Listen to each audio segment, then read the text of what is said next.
Today we'll look at ParentSquare and how to use the conference sign-up feature and what it looks like for both a staff member and a family member. To get started, you're going to go ahead and log into ParentSquare and then click on Add-ons.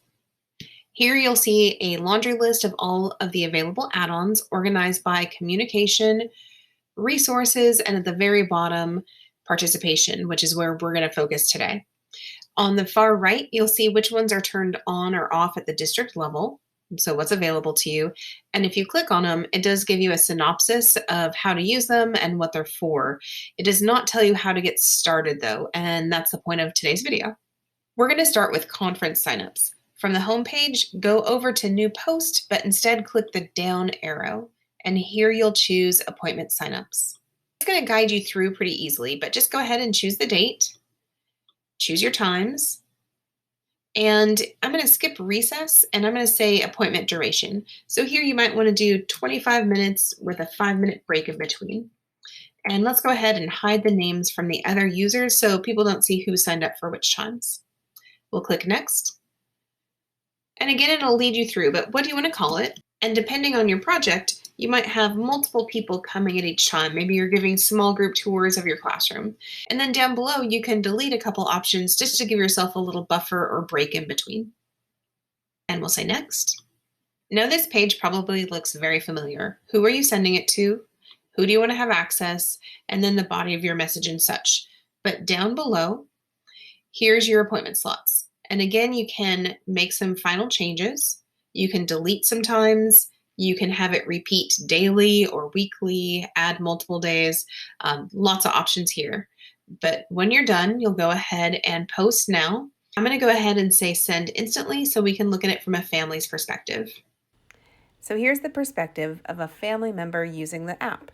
They're going to go ahead and touch on the post, and it says appointment signups 0 of 38 filled.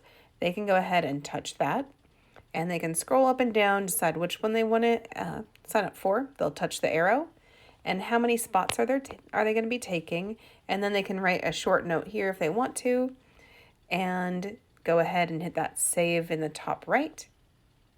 And now I can see there's a star next to the one they signed up for. There's 3 of 6 filled. And if they want to change this at any time, they can go ahead and the family member can hit the arrow, delete that sign up, and then go ahead and sign up for something else. So the nice part is you're not having to manage this. Families can manage it on their own. So we'll go ahead and sign up, hit that save in the upper right, and we're done.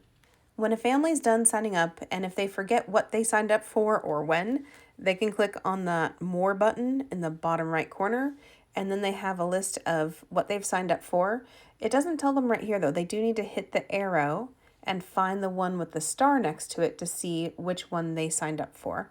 And then they can go ahead and click it and, again, make changes if they need to.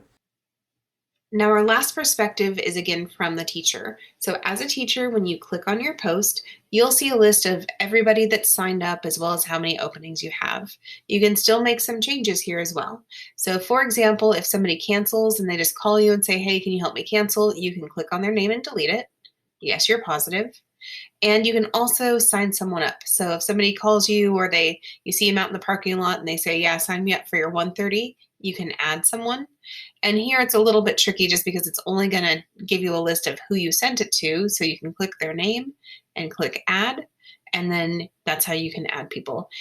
So this is a living document. You'll see changes as families make changes or as you make changes. And if your administrator would like to know when you have people coming in the building, you can always add an admin to that post as well. Also within that settings icon is send update, and that might be something great to do a day or two before your conferences just to remind people the time that they signed up for. So that's conference signups in a nutshell.